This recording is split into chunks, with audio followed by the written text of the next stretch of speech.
Okay, good afternoon then, Year 5, and welcome to today's English lesson. So what you're going to be doing today is you're going to be visualizing a scene for me. That is today's LO. And to do that, what I want you to do for me now is just close your eyes and just listen to me reading. And what I'm going to do is I'm going to be reading the opening couple of chapters, or not the opening couple of chapters, the opening couple of pages of the book that we have just started, which is Clockwork or All Wound Up, written by Philip. So what I would like you to do as I'm just reading the book for you is just close your eyes and listen. And I want you to try and create an image in your head of what I am reading. Try and create a scene in your head based on everything I'm reading. Okay, so close your eyes for me and just listen. So part 1. Once upon a time, when time ran by clockwork, a strange event took place in a little German town. Actually, it was a series of events all fitting together like the parts of a clock, and although each person saw a different part, no one saw the whole of it. But here it is, as well as I can tell it. It began on winter's evening when the townsfolk were gathering in the White Horse Tavern. The snow was blowing down from the mountains, and the wind was making the bells shift restlessly in the church tower. The windows were steamed up, the stove was blazing brightly, Putsy, the old black cat, was snoozing on the hearth, and the air was full of rich smells of sausage and sauerkraut, of tobacco and beer. Gretel, the little barmaid, the landlord's daughter, was hurrying to and fro with foaming mugs and steaming plates. The door opened, and fat white flakes of snow swirled in to faint away into water as they met the heat of the parlour. The incomers, Herr Ringelmann, the clockmaker, and his apprentice Karl, stamped their boots and shook the snow off their great coats. Okay, and that is all I'm going to read for you for now. Okay, so here are the 2 pages that I've just read to you, and we've just stopped about here. So Karl stamped their boots and shook the snow off their great coats. Okay, what I want to do is, using the couple of pages I've just read to you, is have a think of which words help you to picture that scene in your head. So hopefully you've all got an image of your head of this kind of nice snowy little German village with a little clock tower. There's a tavern where people have gone in and it's all warm and cozy and snuggly inside, and it's really cold and snowy and windy outside. That's the kind of image you should have in your head. So which words and phrases help you to picture the scene? So I've just noted some of them down here for you.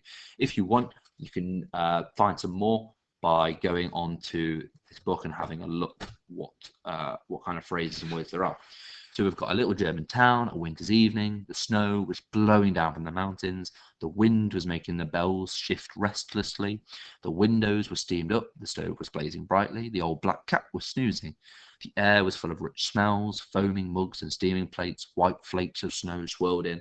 Okay, so you've got all of these different phrases used by the author, okay, to try and create an image in your head, okay, to give you an image that you're visualizing. Every single one of you have a different image in your head, even though you've all read the same words, you've all listened to the same words. Every single one of you will have a slightly different image in their heads, okay? So what I want you to do is, I want to see this image that you've got in your head. So what is the image that Philip Pullman has given you by reading these opening first 2 pages? What image do you have in your head? I want you to draw that for me. So using all these phrases, draw and colour the scene that you have imagined in your head. You will be drawing the small German town and include the background as well as everything you imagine to be there. So I want you to be drawing this town as it's been imaged to you. Okay, you might get a little tavern in there that looks all nice and warm. Maybe there's a fire going in there. You can see the black cat on the windowsill perhaps. You've got the mountains and the snow and everything like that. So what I want you to do then is have a go at that. And finally, I want you to be using the words from the text to annotate your drawing. Yep. So I'll show you now kind of what I mean. So here you might draw, obviously it will look nothing like this. It's just an image I've got off the internet. So you've got your mountains in the background. Okay, so it looks like quite a snowy kind of scenery. Okay, and then I've just labeled it there. The snow was blowing down from the mountain. So I've used one of the phrases from the book to describe the image that's in your head, and I've just labeled it. I've annotated my drawing with a phrase from the book. And if you have a look over here, I've had a little clock tower. Okay, it looks a little bit silly on this one, but yours will look a bit nicer, I'm sure. You've got bell tower.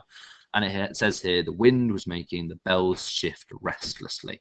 Okay, so you can maybe add some wind to it as well. Maybe draw a little bit of wind. You can just do some lines to show the wind. and blowing the bell. Okay, so it's this kind of idea that you'll have. So I'm using phrases from the book, so feel free to rewind the PowerPoint and have a look at the pages on the book, and you're going to be using these phrases, okay, to annotate your drawing of the image that you have created in your head, okay, just from those first couple of pages. Now, just as you're doing that, I'm going to continue reading the book. Feel free to get on with the task as I'm reading. Please do listen along with me as I am reading. Don't just end the PowerPoint. I want you to listen along with me, because there are a couple of things that I want to point out as you're doing that. Okay, so get on with the task if you like. I'm going to continue to read the book. And before I do that, I need to go backwards. Actually, I've just realised. In fact, no, I won't do. I'll just read it from where I left off. So, it's Herr Ringelmann, said the burgomaster. Well, old friend, come and drink some beer with me, and a mug for your young, what's his name, your apprentice. Carl the apprentice nodded his thanks and went to sit by himself in a corner. His expression was dark and gloomy. What's the matter with young Thingamajig? Said the burgomaster. He looks as if he swallowed a thundercloud. Oh, I shouldn't worry, said the old clockmaker, sitting down at the table with his friends. He's anxious about tomorrow. His apprenticeship is coming to an end, you see. Ah, of course, said the burgomaster. It was the custom that when a clockmaster's apprentice finished his period of service, he made a new figure for the great clock of Glockenheim. So we're to have a new piece of clockwork in the tower. Well, I look forward to seeing it tomorrow. I remember when my apprenticeship came to an end, said Herr Ringelmann. I couldn't sleep thinking about what would happen when my figure came out of the clock. Supposing I hadn't counted the clock properly. Supposing the spring was too stiff. Supposing, 1,000 things go through your mind. It's a heavy responsibility. Maybe so, but I've never seen the lad look so gloomy before, said somebody else. And he's not a cheerful fellow at the best of times. And it seemed to the other drinkers that Herr Ringelmann himself was a little downhearted, but he raised his mug with the rest of them and changed the conversation to another topic. I hear young Fritz the novelist is going to... Okay, and here is just a little picture of the Glockenheim Tower, okay? And it's got a little bit of the Glockenheim clock, really. So the great clock of Glockenheim was the most amazing piece of machinery in the whole of Germany. If you want to see all the figures, you would have to watch it for a whole year because the mechanism was so complex that it took 12 months to complete its movements. There were all the saints, each coming out of their own day. There was Death with his scythe and an hourglass. There were over 100 figures altogether. Herr Ringelmann was in charge of it all. There was never a clock like it, I promise. Okay, and here is this clock, the tower, the clock of Glockenheim today. Okay, so here's the big tower, here's the clock, and here in the middle bit, this little green bit, you can see all the little figurines that have been made that are coming out of it. So I'm going to continue reading now. I hear young Fritz the novelist is going to read us his new story tonight, he said. So I believe, said the burgomaster. I hope it's not as terrifying as the last one he read to us. Do you know, I woke up 3 times that night and found my hair on end just thinking about it. I don't know if it's more frightening hearing them here in the parlour or reading them later on your own, said somebody else. It's worse on your own, believe me, said another. You can feel the ghostly fingers creeping up your spine, and even when you know what's going to happen next, you can't help jumping when it does. Then they argued about whether it was more terrifying to hear a ghost story when you didn't know what was going to happen because it took you by surprise, or when you did, because there was a suspense waiting for it. They all enjoyed ghost stories, and Fritz's in particular, for he was a talented storyteller. The subject of their conversation, Fritz the writer himself, was a cheerful-looking young man who had been eating supper at the other end of the parlour. He joked with the landlord, he laughed with his neighbours, and when he'd finished, he called for another mug of beer, gathered up the untidy pile of manuscript beside his plate, and went to talk to Carl.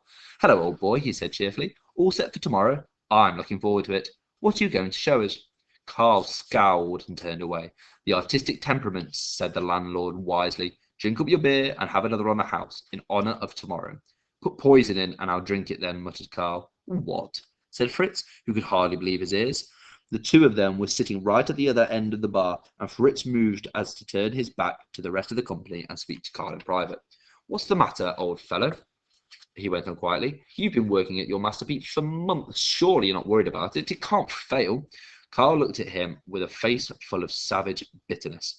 I haven't made a figure, he muttered. I couldn't do it. I failed, Fritz. The clock will chime tomorrow and everyone will be looking up to see what I've done and nothing will come out. Nothing. He groaned softly and turned away. I can't face them, he went on. I should go and throw myself off the tower now and have done with it. Oh, come on, don't talk like that, said Fritz, who had never seen his friend so bitter. You must have a word with old Herr Ringelmann. Ask for his advice. Tell him you've hit a snag. He's a decent old fellow. He'll help you out. You don't understand, said Carl passionately.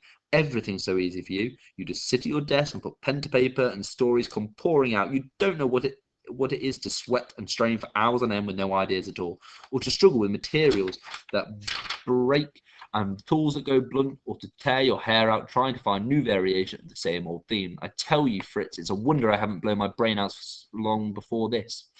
Well, it won't be long now. Tomorrow morning you can all laugh at me. Carl the failure, Carl the hopeless, Carl the first apprentice to fail in 100 years of clockmaking. I don't care. I shall be lying at the bottom of the river under the ice. Fritz had to stop himself interrupting when Carl spoke about the difficulty of working. Stories are just as hard as clocks to put together, and they can go wrong just as easily, as we shall see with Fritz's own story in a page or two. Still, Fritz was an optimist, and Carl was a pessimist, and that makes all the difference in the world. Putsy the cat, waking from his snooze on the hearth, came and rubbed his back against Carl's legs. Carl kicked him savagely away. Steady on, said Fritz, but Carl only scowled. He drank deeply and wiped his mouth with the back of his hand before banging the mug on the counter and calling for more. Let me just see. Okay, this is the last page then. Gretel, the young barmaid, looked anxiously at Fritz because she was the only a child and wasn't sure whether she should be serving someone in Carl's condition. Give him some more, said Fritz. He's not drunk, poor fellow, he's unhappy. I'll keep an eye on him for you, don't you worry. So Gretel poured some more beer for Carl, and the clockmaker's apprentice scowled and turned away. Fritz was worried about him, but he couldn't stay there any longer because the patrons were calling for him. Come on, Fritz, what's the story? Where's that story? Sing for your supper. Come on, we're all waiting. What's it about this time, eh? Skeletons or ghosts? I hope it's a nice bloody murder. No, I hear he's got something quite different for us this time, something quite new. I've got a feeling it's going to be more horrible than anything we could ever imagine, said old Johann the woodcutter. Okay, and we're going to stop it there then. Okay, and I'll continue reading on the story in tomorrow's lesson. Okay, thank you very much, Year 5. Get on with the task that I've set you, and I'll see you later on for our live lesson. Thank you very much. Enjoy the rest of your day.